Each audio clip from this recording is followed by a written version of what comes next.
सुप्रभात बच्चों। हम लोगों ने वहाँ तक किया था कि कवि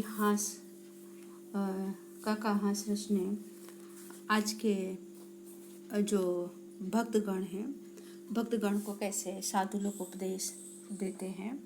कहते हैं कि हाथ में माला घूमती रहे और जिससे लोगों के लगे कि आप ईश्वर के निकट हैं। ऊपर से नम्र बने रहिए और अंदर से क्या छल कपट करते रहिए। और आगे नेक्स्ट दूसरी पंक्ति में कवि यह कह रहे हैं कि साधु को सच्चा वेश बनाने के लिए उन्हें अपने नगर को, शहर को छोड़ करके किसी बगीचे के निकट उन्हें अपनी एक झोपड़ी कुटिया बना लेना चाहिए और वहीं पर रहना चाहिए और अपने सिर का भी क्या मुंडन करा देना चाहिए और पूरे शरीर पर चंदन का लेप होना चाहिए। और अगर कोई किसी भी तरह का प्रश्न पूछ रहा है और उस प्रश्न का उत्तर नहीं आता है तो डरने की ज़रूरत नहीं है। उसमें क्या करना चाहिए, उसमें ऐसा करो कि मेरा क्या चल रहा है, मेरा मौन व्रत चल रहा है, जिससे आपसे कोई किसी भी तरह का प्रश्न नहीं पूछ सकता। बराबर। और फिर नेक्स्ट लाइन अब है, यहाँ पर देखते हैं कि यहाँ ये जो है कि जीव क्या है, ब्रह्मा क्या है। बराबर। तो बता रहे हैं कि जीव क्या है और ब्रह्मा क्या है। तो जीव आने बच्चों की यहाँ पर क्या हो जाएगा, जीव आने जिसे कहते हैं कि आत्मा। बराबर ना। तो ब्रह्मा क्या है, ब्रह्मा कहाँ है। बराबर। तो आत्मा और परमात्मा की बात यहाँ पर कवि कह रहे हैं।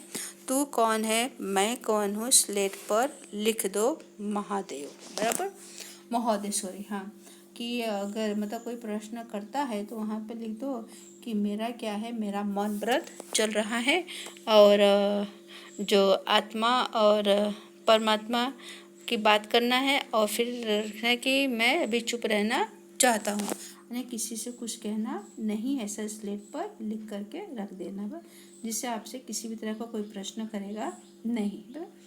आजकल मैं मौन हूँ, धर्म संकट शीघ्र ही। बराबर, कि क्या होगा जब ऐसा कह देंगे कि मेरा मतलब कि मौन व्रत चल रहा है, तो तुम जो मुसीबत में फंसे होंगे वो क्या होगा, इस युक्ति से कट जाएगा। बराबर, क्या क्या क्या होगा, इस युक्ति से तुम्हारे सारे जो धर्म संकट से मुसीबत है दूर, सामने से तार्किक विद्वान सब हट जाएंगे।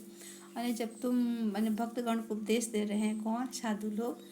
कवि ऐसा कह रहे हैं कि अगर तुमसे कोई किसी भी तरह का प्रश्न करता है, जीव क्या है, आत्म ब्रह्मा क्या है, तो आपको ये बता देना है कि महोदय अभी मेरा मौन व्रत चल रहा है, तो अभी मैं इसके बारे में कुछ चर्चा नहीं कर सकता हूँ। और फिर जो तुमसे विद्वान लोग हैं, जो तुमसे प्रश्न करने वाले होंगे, तो क्या होंगे, एकाएक तुमसे इन सभी से वो दूर हो जाएंगे। बराबर। तो पूरा कहने का तात्पर्य है कि यदि कोई व्यक्ति आपसे किसी भी विषय में मतलब कि तार्किक कर रहा है, प्रश्न दलील कर रहा है, जानना चाहता है कि जीव क्या है और जगत क्या है, माया क्या है, परमात्मा क्या है, तो आपको डरने की ज़रूरत नहीं है और आपको कुछ बोलने की भी ज़रूरत नहीं। केवल एक स्लेट पर लिख दीजिए कि अभी मेरा मौन व्रत चल रहा है, जिससे मैं अभी आपके साथ किसी भी तरह का तर्क वितर्क के जवाब में दे सकता नहीं हूँ। तो आप इस उपाय से क्या होंगे, बच जाएंगे। और प्रश्न करने वाला जो लोग हैं आपसे चले जाएंगे और आप इन मुसीबत से दूर हो जाएंगे। इस तरह से मतलब कवि यहाँ पर बता रहे हैं।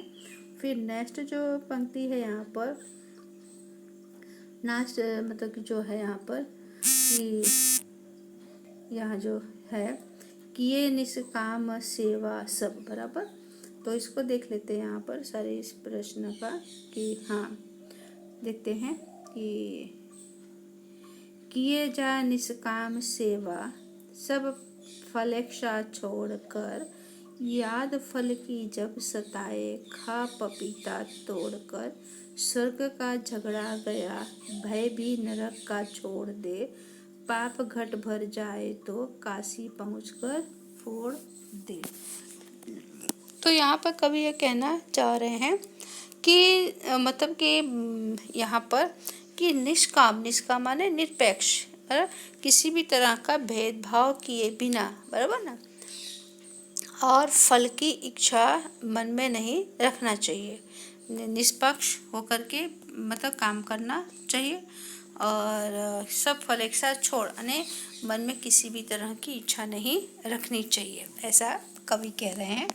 यानी कवि ये कह रहे हैं कि साधु लोग अपने भक्त को ऐसा उपदेश दे रहे हैं, याद फल की जब सताए, यानी तुम्हारे मन में बराबर जब किसी की क्या मतलब कि कुछ पाने की इच्छा तुम्हारे मन में आने लग जाए, बराबर किसी की परवाह तुम्हें होने लगे, बराबर खा पपीता तोड़कर स्वर्ग का झगड़ा गया, बराबर ये फल की कभी याद आ जाए तो क्या करना चाहिए, इधर उधर हाथ मार लेना चाहिए, यानी किसी को पता नहीं चलना चाहिए, हाथ की सफाई कर लेनी चाहिए, उसे झपट कर क्या करे, स्वर्ग का झगड़ा गया भय भी नरक का छोड़ दे।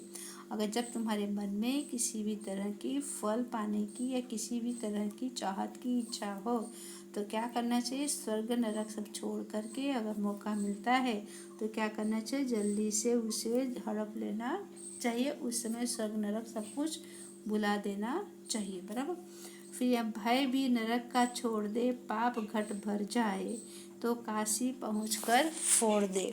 आने कवि कह रहे हैं कि यानी आपसे अगर किसी भी तरह का पाप हो जाता है, पाप का घड़ा भर जाता है तो क्या करना है, यानी आपको अपने पाप को दूर करने की उसकी चिंता आपको सता रही है तो पाप मोचनी यानी पाप से छुटकारा दिलाने के लिए कहाँ चला जाना चाहिए, काशी जा कर के और वहाँ पर अपने सारे पापों को साबुन की तरह उसके चुटकी बजाते सब कुछ वहाँ धो देना चाहिए, बराबर वहीं धुल जाएगा। यानी किस तरह से मतलब साधु लोग अपने भक्तगण को उपदेश देते हैं कि मौका मिले तो क्या करना चाहिए, पहले फल की इच्छा नहीं रखनी चाहिए। अगर तुम्हारे मन में किसी भी तरह के फल की इच्छा है, किसी की चाहत मतलब कुछ चाहिए आपको तो मौका मिलते ही क्या करना है, इधर उधर देख करके वो मतलब कि हाथ की सफाई कर देनी है और सारे सब कुछ क्या सब कुछ भुला देना है स्वर्ग नरक को। अगर कहीं ऐसा आपको लगे कि आपका पाप आपको सता रहा है तो क्या करना चाहिए, काशी जा करके वहाँ सारे पापों को साबुन की तरह धो धो करके नहा करके सारे पापों को धुल देना चाहिए, ऐसा कवि इस पंक्ति में कहना चाह रहे हैं। तो बच्चों यहाँ पर हमारे काव्य की चर्चा यहाँ पर ये समाप्त हुई है, बराबर। और तो अभी आने वाले समय से हम क्या करेंगे, प्रश्नों की चर्चा हम करेंगे, बराबर। चलो इसके साथ हम इसे भी कर लेते हैं, इसके जो शब्दार्थ हैं इसके शब्दार्थ उसे हमने लगभग सभी शब्दार्थ कर लिए हैं, तो भी थोड़ा सा यहाँ जो रह जाता है उसे कर देते हैं, फिर आने वाले समय हम क्या करेंगे उसका वो प्रश्नोत्तर करेंगे, बराबर। यहाँ देखते हैं कि पोथी यानी पुस्तक, गोमुखी यानी ऐसी थैली जिसमें माला रखकर नाम स्मरण किया जाता है, तर्क आने दलील, पोल आने रहस्य या दोष, धर्म संकट आने मुसीबत, निष्काम आने निरपेक्ष बिना किसी की का निस्वार्थ इसे कहते हैं। मुहावरा यहाँ पर दिया, पोल खुलना आने मतलब कि रहस्य का पता चलना या दोष बता देना, होगा। फिर वाक्य प्रयोग आप लोग तो कर ही लेंगे। फिर ये कहावत है बच्चों, बोर्ड में कहावत इस तरह का पूछते हैं, मुख में राम बगल में छोरे, तो क्या होगा, कथनी और करनी में अंतर, कहना ने कि कहना कुछ और करना कुछ और, बराबर।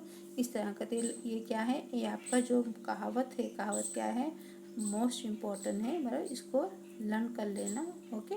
ये मोस्ट इम्पोर्टेंट है कहावत, बराबर। बोर्ड में पूछते भी हैं, मुहावरे तो आप लोग लगभग करते ही आ रहे हैं। तो आज हम इतना ही करेंगे और बाकी आने वाले समय में इस काव्य के प्रश्नों की चर्चा करेंगे। ओके, थैंक यू, धन्यवाद। और आप इसे अपने नोट में सब लिख डालिएगा।